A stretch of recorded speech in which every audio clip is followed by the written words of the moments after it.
And today I want to talk about a subject that I was actually discussing at a pastoral retreat recently. And I was sitting there with Bishop Sands out of Florida. And we were talking about the coming potentially tough economic times. And there is a great probability that things are going to get even tougher economically than they are now. And so many people even now, they're experiencing some tough financial hardships because here in the last few months, rent has increased an average of 30 to 40%. The government says that the inflation rate is about 8.6%, but how many of y'all feel like it's 8.6%? Nobody feels like it's 8.6%. Rent is up 30 to 40%.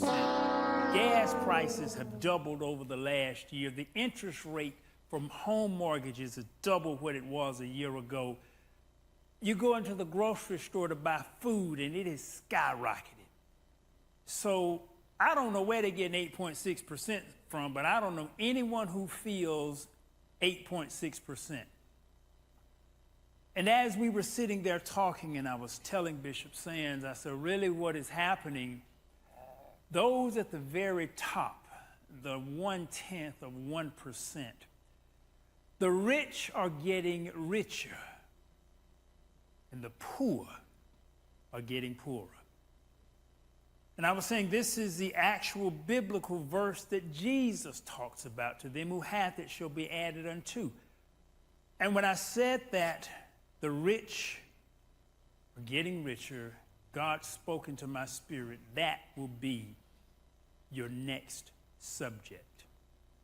So I speak to you today from the subject of the rich get richer. And I'm not here just to talk about the rich are getting richer. I'm here to try to teach you how to become rich. And I spoke about the rich get richer and the poor get poorer. I spoke about this a long time ago, and I went back to listen to the sermon. It was actually sermon number 5028 called The Haves and the Have-Nots. And when I went back to listen to the sermon, I was preaching this on a Friday night, which meant this was before I became senior pastor. This was like 20-something years ago. But truth and principle does not change. It was true back then that the rich get richer and the poor get poorer, and it's true today that the rich get richer and the poor gets poorer. So I don't want to just talk about the phenomena, because there's no use in you arguing with the phenomena, just like it's no use in you arguing about gravity. It's a law. So if gravity is bothering you, lighten up. Do what you can do, but you cannot change the law. Now, you can move to Mars when they get colonization up there, or to the moon. There's a quarter gravity there, but you still got some other issues. And you still will be faced with the physical properties of that place. The physical properties here, you're dealing with gravity, and you're dealing with the principle of the rich get richer and the poor get poorer. That's a principle. It is a natural principle. It is a spiritual principle. That's why you have the Sherman Antitrust Act. You have the Sherman Antitrust Act because when companies start growing and they start getting bigger and bigger, they take over everything. When they become rich, they get richer and richer and richer and richer and richer. And they end up just controlling all of the stuff. So that's why the government had to step in and say, look, we can only just let you get just so big because you're getting too rich. And we got to legally stop this thing, or else major corporations will take over everything and they will monopolize. And whenever they monopolize an industry, the poor suffer because they'll shoot the prices up because there's no competition and everybody in the middle and the bottom suffers. The rich get richer. And that verse is actually in Matthew 13:12. Actually, Jesus repeats this several times. For whosoever hath, to him shall be given, and he shall have more abundance. But whosoever hath not, from him shall be taken away even that he hath. Now, I'm going to deal today with your mentality of moving to the rich side. Your ability to be able to cross the tracks, your ability to go up the hill, your ability to move to the mindset and the state physically and spiritually where you are on the rich side. Now, Pastor James's next sermon is actually going to deal with some actual practical things that you can do that will help you in the financial arena practically. But I'm not going to deal with any of the financial practical stuff today, because being rich in its true sense is not a matter of how much money you have. And that's one of the things I want to shift your mind to. Now, James's next sermon will be 8257. So perhaps you're listening to this long after I preach this, and James will have preached his sermon, so you can go to brothersoftheword.com and you can listen to 8257. I want you to listen to 3 sermons dealing with this. First, the haves and the have-nots, that's 5028. Second, James's sermon, 8257. And the third one that Elijah preached a couple of weeks ago, called The Gratitude Habit, Part 1, sermon number 7-9er. 4-9er. And these 3 sermons will help you move to the rich side of life. Now, one of the principles of being rich, the rich not lazy. That's one of the things you will find. The rich are not lazy. So if you say, that's just too much to go listen to, this ain't for you. It's too much for me to go and spend time to listen to those 3 messages. If it's too much for you to go and listen, you are not ready for the rich side, because the rich folk are not lazy. They are willing to go above and beyond the crowd to get what everybody else does not have. And that's one of those main principles. And that may have been why God told me today, don't even consider time. Because the other thing about getting rich, usually it takes you some time to get rich. That's one of the things the Bible even talking about. Those who are looking for a get-rich-quick scheme usually always end up broke and busted. Because it's usually not. Now, sometimes you have a rare outlier that the stuff just happens in a nut. It just happens, in a real quick nutshell, just so fast and quick. But that's rare.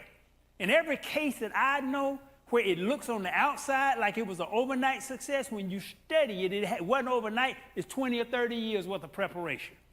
And they pop out on the scene, or it looks like God pours all this blessing into them. But when you look at the history, you'll find they didn't regard time, and they weren't in a hurry. They were diligently plodding through day by day by day by day to get to the destiny where they are. So that's perhaps why God said, don't even regard time today. Rich is really not about money. And when Jesus said this verse, he wasn't talking about money. He was actually talking about understanding and wisdom. But it just applies to everything. To you, if you have it, you can get it. And it applies to everything. Those who have a lot get a lot. It applies to everything. I don't care what you're talking about. If you're talking about even relationship, do you know it's easy to get somebody if you got somebody? Don't nobody, it just is. It's just something about it. All through my life, I've just seen a man who got somebody can get somebody. And look like the law of compassion would say, let the attractive force be on somebody who ain't got nobody. It don't work like that. If you got 3, you can get 3 more. If you got 0, it's hard to get 1. That thing is just a law of nature and spirit in every single area. If you got health, you seem to get more health. If stuff breaking down, stuff just start accelerating, breaking down. It applies to, it's not just money, it's everything. If you have wisdom, and that's what Jesus was actually talking about. If you have wisdom, those who have wisdom are constantly studying. They're constantly growing. They're constantly increasing their wisdom. Those with no wisdom, watching Netflix. So there is a difference of the haves and the have-nots, of the rich and the poor. That's a difference of mindset. And it is this mindset that takes you to the rich side or the poor side. And I want to talk to you today and help to change mindset. The first thing that you have to understand, rich is not about money. Money is definitely a part, but rich is having abundance. It's as simple as that. Rich is having abundance. A man once found a bottle, and in the bottle, as he was polishing it off, a genie popped out. And the genie told the man, I'm going to give you 3 wishes. But the only catch is, you got hate in your heart. You went through a bitter divorce, and you hate your ex-wife. So the only catch of my 3 wishes, whatever you wish for, your ex-wife gets double. So the man, he punched. I said, well, I said, I want $1 billion. He said, with $1 billion, I can enjoy life. I never have to worry about any more money again. I can sit out, relax on the beach. I can just enjoy myself. That's enough to carry me. Give me $1 billion. And the genie snapped his fingers. $1 billion is in your bank account. But your ex-wife has $2 billion. The man said, oh, whoo, it just bothered him just to no end. Whoo, it just bothered him. And he said, I love golf. I really love golf. Said, Genie, make me the best golf player in the world. He said, bam! He said, your golf skills have now gone through the roof. He said, you can run rings around Tiger Woods. You can go in and you can beat all of the other golfers in the world, but I am sorry to inform you that your ex-wife is better. So you are now the second best golfer in the world. And that just frustrated this man. He had $1 billion. He was the second best golf player in the world. He could beat Tiger Woods, all the folk on the PGA Tour. But it just bothered him because his ex-wife had $2 billion and could beat him at golf. So he said, hold on a minute, let me think. Hold on. Let me just think for a few minutes. Hold on. And he sat and he thought, and then he said, Genie, he said, I want you to beat me half to death.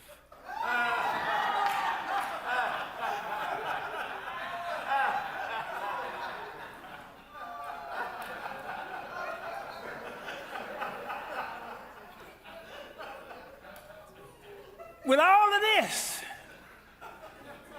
he couldn't be happy because he had hate in his heart. And see, with hate in your heart, you can't be rich. With jealousy in your heart, you can't be rich. It steals your joy and it steals your abundance. It's not about money.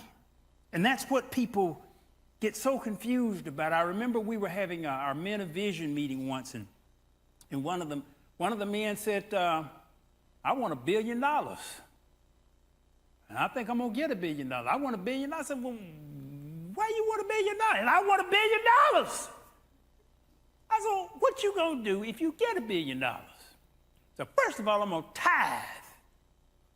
said, all right, that's a very good, absolutely the first thing you need to do is tithe. Now, you got $900 million left. What you going to do with that?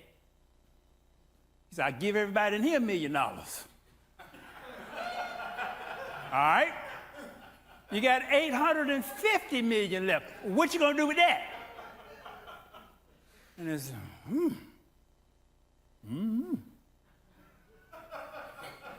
And I'm not criticizing that situation because, be honest, I don't know what I would do with $1 billion. But I don't want $1 billion. So the thing is, sometimes we have all of these fantastic way out visions right now. We passed by the lottery sign. It's almost at $300 million for both of the big lotteries. And we can't help but to peruse and to wonder, Lord, what I could do. What I could do with $300 million. What would you do with $300 million? Well, first of all, I'd buy me a house. You got a house. Are you keeping that one clean? Well, I get me a maid. All right. You got this big house. Now you got a maid. I get me a cook. Now you got a cook. I get me a chauffeur. Now you got a chauffeur. You got all this stuff. So what you gonna do every day? Well, I'm gonna travel. I go see the world, all right? After you spend a couple of years traveling, you done seen most of the stuff you can see. What you gonna do after that? Well, you see, that's the issue. Most of us have these fantastic ideas that money will solve all of our issues, that money will make us happy. And what you find when you study the psychological statistics, most of the people who suddenly come into big money, they're less happy a year later. Because they're not rich, even though they have a whole lot of money. So the first thing I've got to drill into your head, rich is not about money. It's about abundance. But it's not about the abundance of money. All you need is enough. And anything beyond enough really becomes superfluous. All you need is enough. How much food can you eat? Matter of fact, but most of us, we eat too much now. So you don't need more food. How many clothes can you wear? I got challenges right now. I've got to go through my closets. I've got to go through all of my stuff.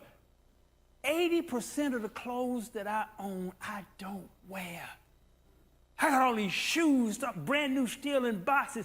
I got too much stuff. And some of you got too much stuff. Have you noticed one of the most, the exploding, growing businesses are storage facilities? Have you noticed how many storage facilities? Folk got too much. They don't even have anywhere to put all this stuff. So they go and they buy a storage facility, pile the storage facility full, pay every month for the storage facility, rarely gonna ever go back in. And they got all this stuff. They gotta pay somebody to keep your stuff. And yet, most have in their minds, I will be happy if I can get more stuff. Oh, Pastor, you don't understand. If I get that $300 million, I'm gonna have me a sharp car. How many cars can you drive? How many cars can you drive? And then what you don't understand is when you get that stuff, folks start looking at you, and you're gonna have a line of folk after you because they want the stuff you got. And they figure by right, just because they know you, you ought to give it to them. So you're gonna have, that's one of the reasons why the people who come in this big money, all of a sudden they're less happy because all these folk be trying to latch on to them and drain them and pull and expecting all of this stuff. And you don't understand with this. It's not like you think with money. Rich is not based on your bank account. Now, you do need sufficiency.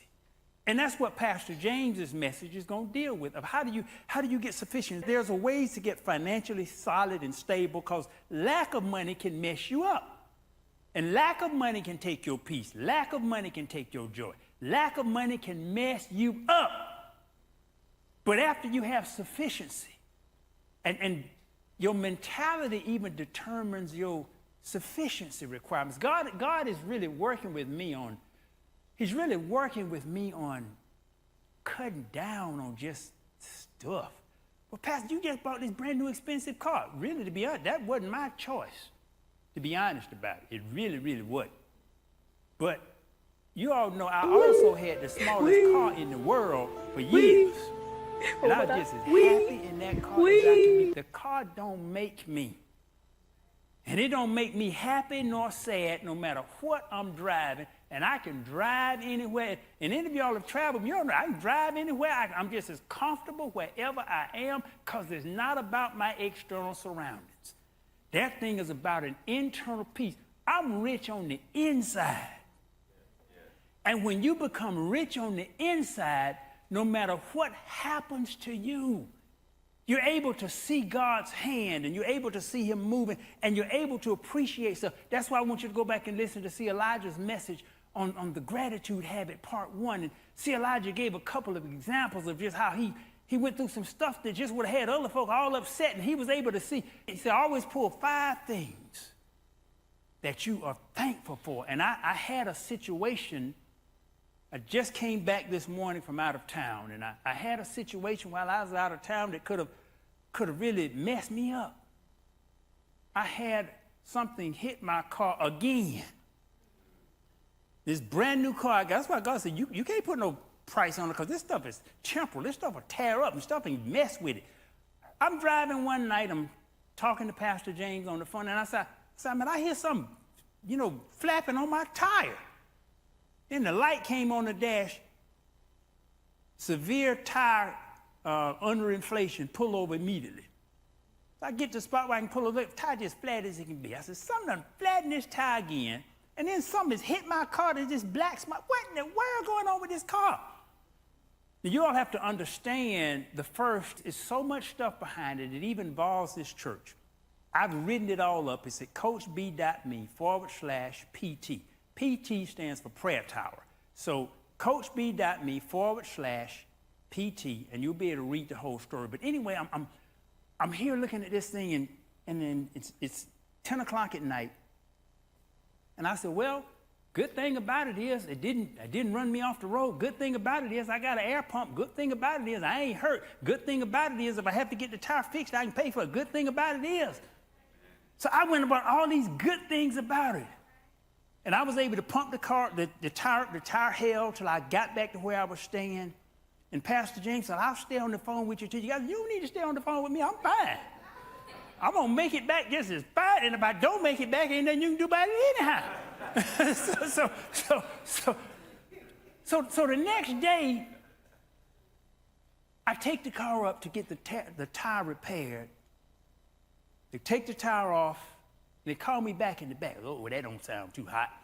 And they said, Mr. Bronner, what has happened? A nail or something went through your tire, but somehow it flapped around on the inside, and it is scratched up and put a gash in the inside firewall. And we cannot, on the inside sidewall. And they said, we can't repair it without taking on excess liability, because you cannot repair a sidewall damage in a tire.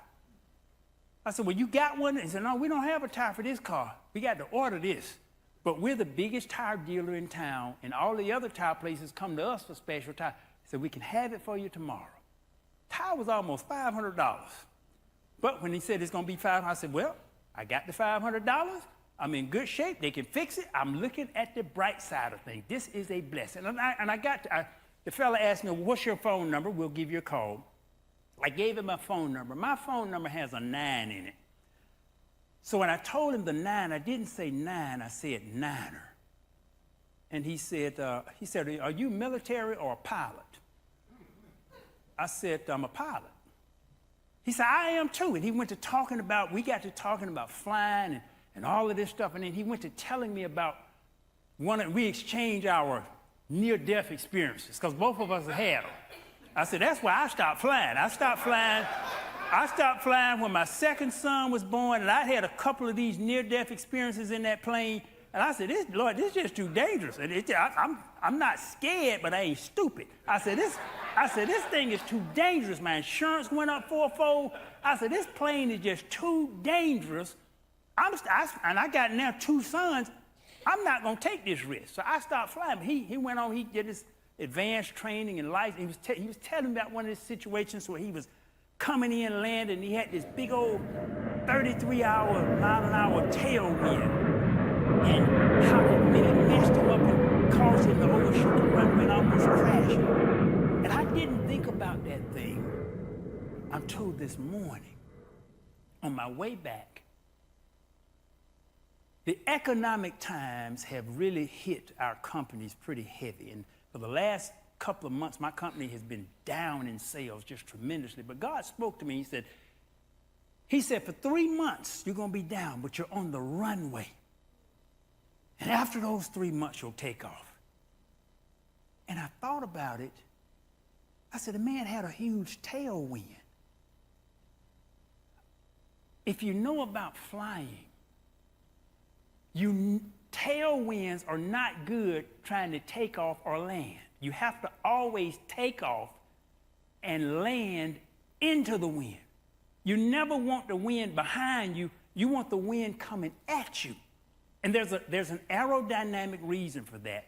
When wind is coming at you, it does what technically called lowers your stall speed. So you're able to take off better. The wind is an advantage to you. And I said, Lord, you said we're on the runway. You got to have some headwinds when you're on the runway. And all of the things I've been thinking about were adversities that were trouble. That's nothing but headwinds that'll help us take off. So you learn, and one of the things about being rich, you begin to see God in everything. And you see his hand in everything. I said, Lord, you had to pop that tire again so I can go there and talk to that man, talk to Josh. He told me about this 33-mile-an-hour tailwind and how it nearly crashed his plane. But yet now I understand if we're on the runway, we don't need a tailwind, we need a headwind. So you send us against adversity, against strain. Some of you all are on the runway, but you hollering about the headwind.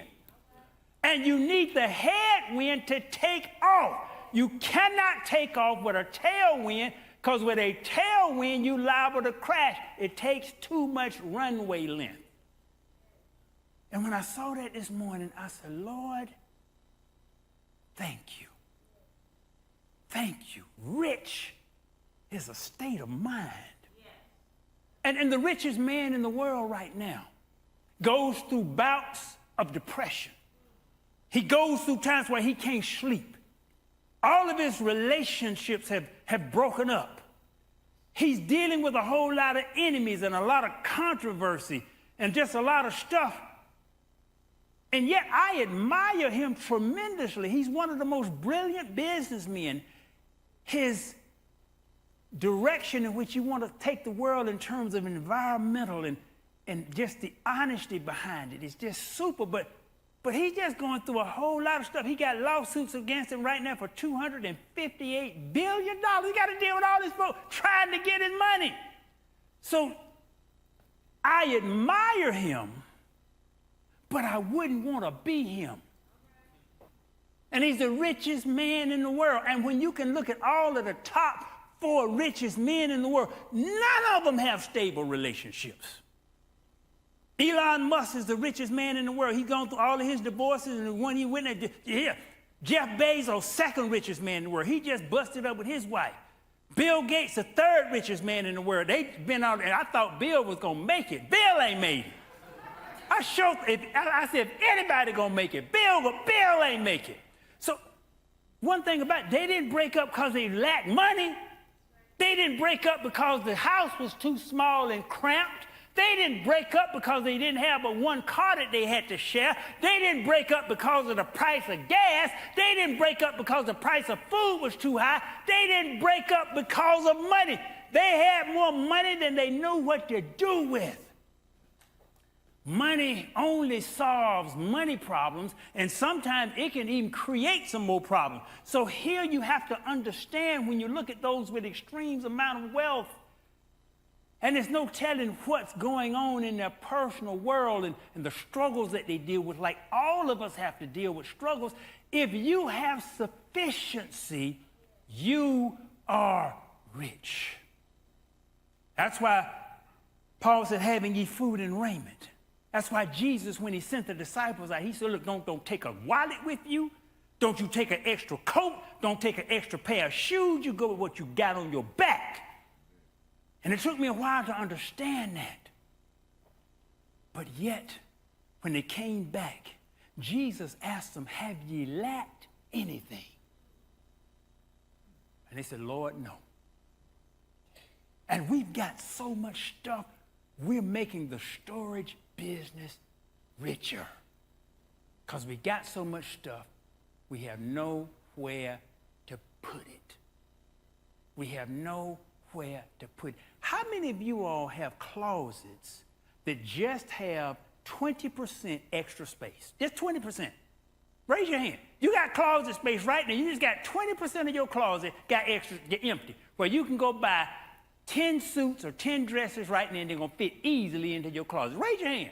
We got how many? 1, 2, 3, 4. Got four. We got 4 people out of all these people sitting here that got extra space where they can buy 10 dresses and it'll fit. So that means your closet is jammed. And I'm not criticizing you, because mine the same way. I got to get rid of 80% of my stuff. And I got to get rid of it because it clutters up. It's too much. We're not short of stuff, but the world makes you think that you are, that you got to have the latest and you got to have the greatest. And there's nothing wrong with that. But sometimes it puts us in a mentality and it puts us in a strain, and it makes us where we feel we can't be happy without this. And that's a lie of the devil. You can be happy. And I've traveled to so many different countries. And I see over and over and over and over, the countries with the happiest people have the least amount of material. They don't usually have cars. Not only just the latest, they don't have cars, period. They don't have cars, they don't have fancy houses, they got little of nothing material, but you can just see the glow and you can see the smile on their face, you can see the peace in their hearts. My biggest revelation that when I was in the middle of the Amazon, them folk, they only have a little, they were topless, little skirt. The house was just a hut with no door on it. And the folk were just as happy as they could be. They were amazed and fascinated by an ink pen. But they were so happy. And the guy was telling me, he said, they get married here about 14, 15 years. I said, what? I said, what's the divorce rate? We don't have any divorce. I said, whoa. I came out of that jungle, and I spent days in that. I came out of that jungle wondering who was poor. I'm in the middle of all these folks walking around half naked in huts with no doors on the huts. And I came out of that jungle wondering who was poor. I see these people just as joyous as they can be. And I see Americans struggling and fretting and frowning and all these issues and problems. We got all this stuff. We load it down with stuff. And we are burdened with a lot of this stuff. It's got us burdened with the notes of the stuff. It's got us burdened with the prestige of the stuff. It's got us burdened trying to compete and trying to compare and trying to have more than somebody we don't even like. And I wonder, so who is poor when I came out of that jungle? I'm looking at these folk. I'm saying, wow. And God is taking me to levels of where I just want you to, you need less and less. You don't need all this stuff. And I see that, right? You don't need all this stuff. You really, really don't. Not to be truly happy and to have true joy. Do you know what it's like, how you feel in the morning when you just had a good night's sleep? A good night's sleep. The Bible says sleep comes difficult for a rich man. You got too many problems. First of all, too many folks trying to take your stuff. And you got to worry about this, you got to worry about that. But a laborer Their sleep is sweet. Do you know how valuable it is just to have a good night's sleep? And that's one of the ways to tell if you're rich, how you're sleeping. And that don't cost anything. Not money. And you can't buy it with some Zoloft or some Adderall or some other sleeping pill. That just doesn't work. I read the book, Why We Sleep, big old thick book about that thick, and it talked about all of the prescriptions. Bottom line, they don't work. They'll put you to sleep, but the sleep ain't worth a hoot. You need some good sleep. And sometimes to get that good sleep, what you need is a good meal. Then you need a good woman with a good time. You'll sleep like a baby. But you can't buy that. You can't buy that. Well, I mean, you can buy it, but it ain't that.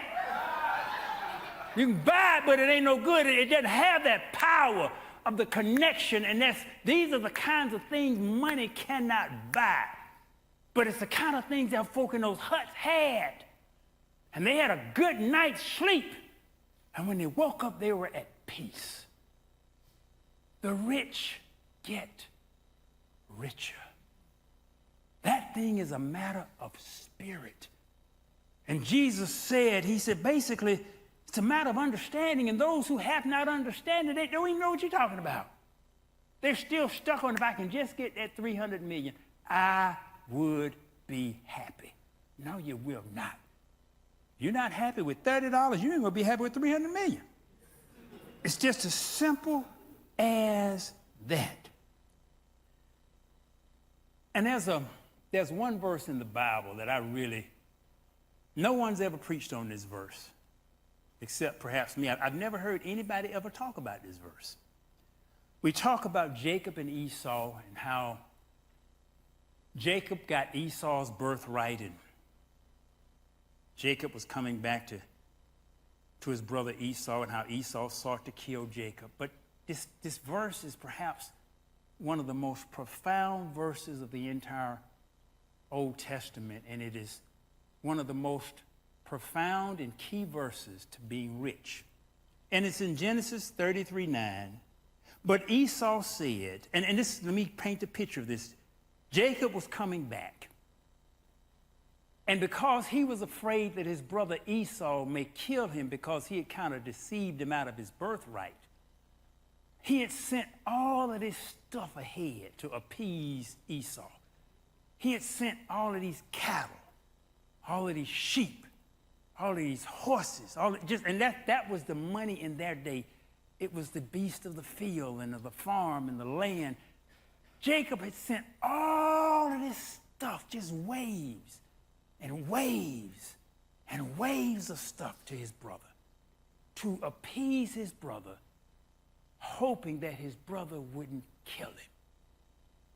So when Jacob finally got in the presence of Esau, and he'd sent him all of this stuff, in Genesis 33:9, but Esau said, I have enough, my brother. Keep what you have for yourself. One of the most powerful verses in the whole Bible. It is something that we don't know today. Those three simple words. Nobody preaches that. Nobody teaches that. No course is going to teach you that. No college course is going to teach you that. No company is going to teach you that. No coach is going to teach you that. No trainer is going to teach you that. And most preachers won't teach you that. I have enough. When do you get to the point where you got enough? The American society is on a treadmill to more and to more and to more. Give me more and more and more and more. When is enough? Esau told Jacob, I have enough, my brother. Keep what you have. There were three major things in that little statement. First of all, he said, I have enough. When you really go to thinking about it, the vast majority in here, you've got enough. Yeah, you may want some more. And there's nothing wrong with trying to climb to get higher, but this thing is a mentality. And there's a difference between advancing out of discontent and advancing simply because you always want to get better. There's a difference out of that. And most of the world, in America in particular, we're on this corporate grind. It's why when you go to some other countries, they're just so relaxed. You know, if you go to eat in a restaurant here in America, and you got you some good chicken, and you take your last bite of chicken, they're snatching the plate from you. You got the chicken still in your mouth. You got your last bite of chicken, they're snatching the plate from you. When you go to other countries, you can't even get the check because they are so relaxed. They're in no hurry. And you can sit there at the table for 2 hours and nobody will bother you. If you've traveled internationally, you know this is true. You can sit there at the table and nobody will bother you. But if it's Americanized, oh, no, you're in a hurry. You got to get this table cleaned out so I can get somebody. And our whole world is like that.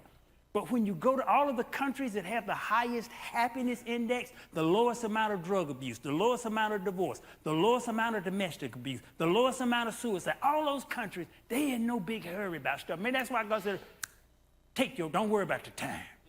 You go and eat in some of these other, you don't worry about the time. You can sit there all day long, and you have to ask the waiter. When we were walking through Spain, I always had to ask you.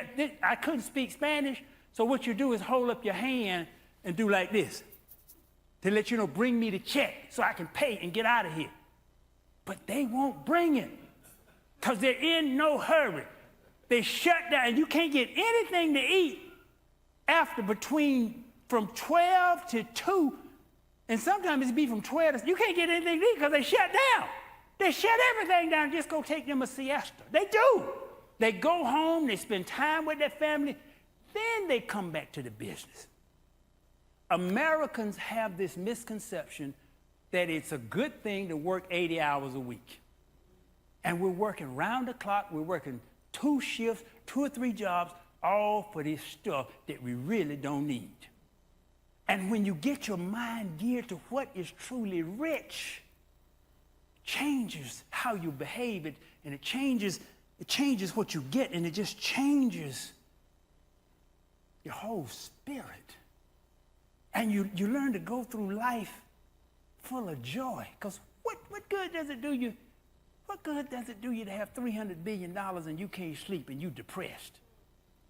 What good does it do you? And that's how much the richest man in the world has, but he deals with consistent, recurring depression because you don't have the joy of Jesus in your heart. But when you listen to the words of Jesus, take no thought for tomorrow, take no wallet, take no extra shoes, take no extra coat. And yet they said, we've had enough. So sometimes being rich for some of you is actually going to mean having less and to let some of this stuff go that you really don't need. And I will give the richest man in the world credit for one thing. He sold all his houses and he moved to a tiny house. The richest man in the world right now lives in a house smaller than any of you all have. He lives in a 500 square foot tiny house. He had 7 massive multi-million-dollar mansions, sold them all, and moved to a tiny house. You know why he did that? Because he understood. After he done lived there, see, some of this stuff you have to experience to believe. Because I know some say, Pastor, I know what you're talking about 300 million. Give me the 300 million. Let me see for myself. He saw for himself. And he saw himself sleeping in a 50,000 square foot mansion and still couldn't sleep in it. So he sold them all. And he literally lives right now in a tiny house. It's smaller than what any of you have and where any of you live. So if the richest man in the world with not 300 million, $300 billion, if he's worth 300 billion, which is 300,000 million, if he's worth $300,000 million and he is in a house that is the size of this pulpit. But I can tell you this, he's probably happier in that tiny house than he was in those 7 humongous mansions. The third richest man in the world, Warren Buffett, I played that clip from him where he talked about how he still lives in the same house. He got a 3-bedroom house, and he said, a lot of my billionaire friends, they got all these big 50-room mansions, they ain't happy in all that stuff. He been around them. So people, don't let the lives of the rich and foolish, rich and famous. Don't let the lives of the rich and famous fool you. Some of them would give up half of what they have just to be able to have peace like you do. Just to be able, you just don't know. This stuff is an illusion. And all of this material stuff, it's temporal. And you got to understand some truths about what Jesus taught. And it's why he took you to a whole new level of things. But rich it's in the heart and it's in the mind. And when you get it there, nobody can take it from you. And no matter what happens, you'll find that you give gratitude about everything. And when you get to that point, nothing can upset you or make you sad. And I've been through just experience after experience where other folk, now I got to admit, see Elijah in his gratitude, he talked about he woke up one night and he and his wife were in a hotel room and they woke up and they were covered with sores from bed bugs. I got to admit, that might have bothered me a little bit. I got to admit that. I said, whoo, that was rough, that. But see, Elijah, he named 5 things. He said, number 1, the bed, they're not itching. We covered with bites from bed bugs, but it's not itching. He said, number 2, we had a bed. And he went down all of the, he named 5 positive ways. And I know some of you pastors, nowhere in the world I'm going to see anything positive if I wake up with bed bug bites all over my body.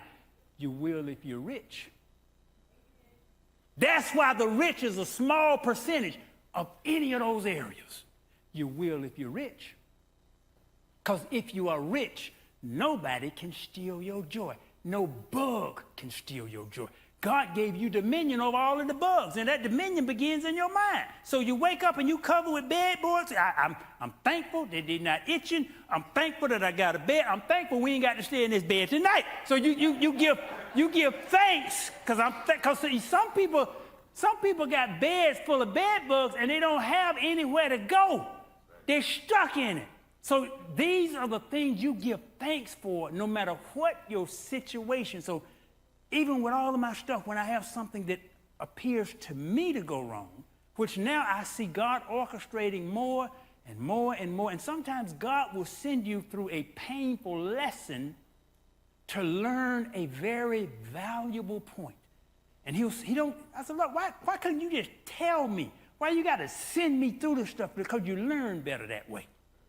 And it impacts into your mind and spirit, and it teaches you how to recognize God's just in control. So if he's in control of everything that happens to me is for my good. That's James and I, we attend this CEO business group once a month. And when we first that's the mantra that they have. Things don't happen to us, they happen for us. That's what rich folk think. Poor folk, stuff happening to me. Rich folk, things happening for me. It's a mind shift. Same thing, but it's a mind shift. The bed bugs. The vast majority of people would have been so negative, they'd have been on the review sites and writing all the bed bug. They done all this stuff. Now, the place that I stayed when I was out of town, to be honest, about a 2-star. There's a lot of stuff wrong with that place. I'm not writing a negative review. I don't write negative reviews. What I am going to do, I'm going to list down all of the improvements, how they need to change, and I'm going to send it to the owner. I'm going to say, this is what you need to do. This is how you need to do it. You can take this advice or not. I'm not going to put a negative review there, but this is what you need to change. And it'll change you from a 2-star to a 3-star. It ain't going to take you to 5, but it'll take you to 3. But that's a mindset. And even the stuff that happened, I look, what is the lesson in this? What is my benefit? What can I gain from this? That's the way I view stuff. It's a rich mentality. So I want to take your mind, not necessarily to where your wealth changes. James is going to talk about that in his message. I want to take you to where your mind changes. Because if your mind doesn't change, it doesn't matter if your money changes. You just be a miserable millionaire. And there's a lot of miserable millionaires. Trust me, there's a lot of miserable millionaires. There's a lot of millionaires and billionaires that got all kinds of issues and all kinds of problems because they don't have a rich spiritual mindset. They got a material mindset. And a material mindset is always going to run you into problems. You'll be like that man with that genie. It'll always run you into problems. So people, we got a destiny ahead of us. We got some tough times coming. I really believe that we do, but I'm not worried about it.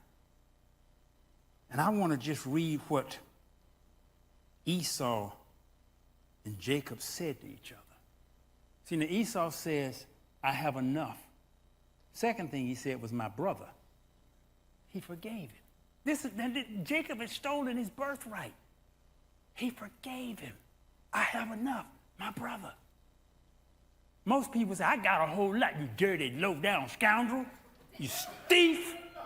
Yeah, that's what most of us would have said. He said, I have enough, my brother. And until you can forgive, you'll never be rich.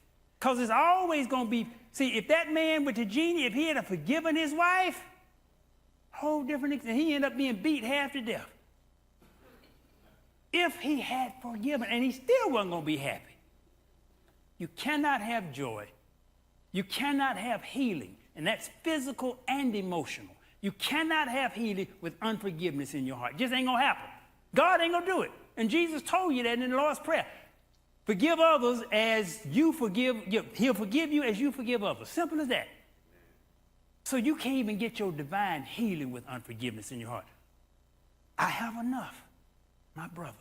When you can just say that, those first two phrases, I have enough, my brother, or I have enough, my sister. I have enough. To the person who has wronged you. And Jacob legitimately wronged Esau. Esau was correct. His birthright, he was deceived. Well, he wasn't fully deceived out of it. He deceived his daddy, but he did give it up for a bowl of beans. But Jacob did tell him, you know, I'm going to get your birthright for this bowl of beans. But that's another story. Forgive. Realize when you have enough. And the third thing he says, take what you have and keep it for yourself. Bless other folk with stuff. Be concerned about other folk, not just you. That's where real richness is coming in. That's why I've even changed my prayer even before I begin my message. Now my prayer is always, Lord, make me a blessing. Everywhere I go, my plea is to, Lord, make me a blessing. Wherever I go, and every now I'm more open to hear what God says, to tell people, and I'm seeing how it impacts lives, and there's not a pulpit in sight. You don't need a pulpit to do that. But you do need to have a spirit. Instead of, Lord, bless me, give me some more stuff, Lord, make me a blessing. It makes you wealthy beyond imagination. It fills your heart with a spirit of joy. They've done the studies of how when they give people money and tell them to spend it on themselves, and they give people money and tell them to spend it on others, and they've done multiple studies of this. The folk are always happier when they spend it on others. But we're not geared to that in the American world. We're geared to, Lord, make me rich. Lord, give me more. Lord, take care of me. Instead of, Lord, make me a blessing. And when you begin to change your prayer to that, you're going to start moving to the rich side. And you'll start seeing and you'll start understanding. And God will then be able to entrust you with more and more and more. Because he'll know it won't go to your head. It won't mess you up. And you will become a greater blessing to his kingdom. I thank you for joining us today at Brothers of the Word. You can go to brothersoftheword.com and you can listen to this message over again and the three messages that I recommended in the beginning of the message, which is Pastor James's message, which would be number 8257, the haves and the have-nots, 5028, and the gratitude habit, part 1, 7-9er, 4-9er.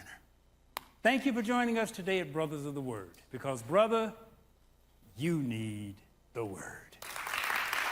I'm going to ask Pastor James to close us out for today. Amen, amen. Give Pastor Nathaniel another round of applause for that message. Amen. Amen.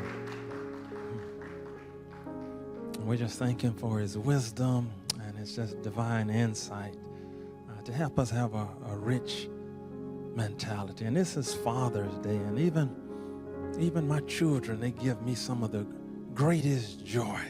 And sometimes we don't count the blessings of what we have, and we all, a lot of times think about children as just expenses,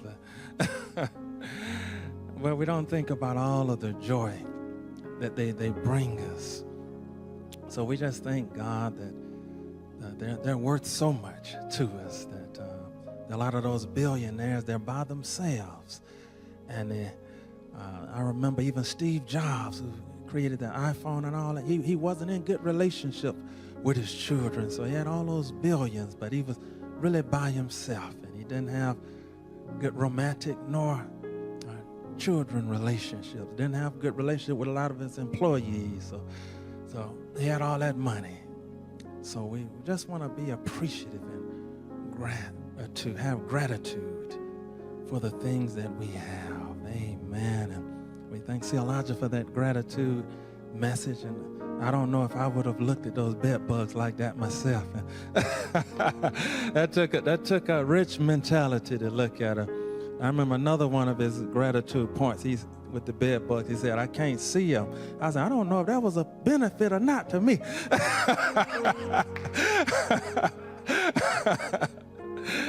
And it reminded me, as a guy on YouTube, he had a little twin bed he was carrying around on his back, and he had the bed bugs written on a mattress.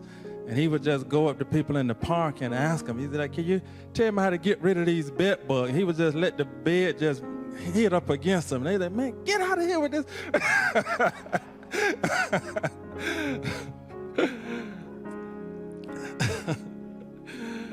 But indeed, it takes a rich mentality to really, because we're all going to have these problems of life in one area or another, whether it's health, relationship, finance, or just people. Things are going to irritate you.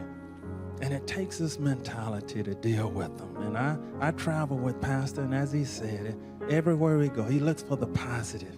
Because no matter where you go in the world, there'll always be something to complain about, or there's be something to be grateful for.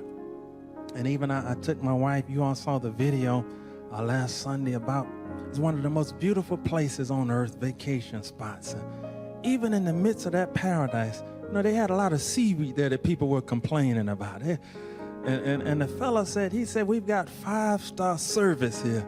And he said, people come here, the rich people, and he said, they'll say, "Do something with this seaweed." He's like, "We don't control the ocean of the seaweed."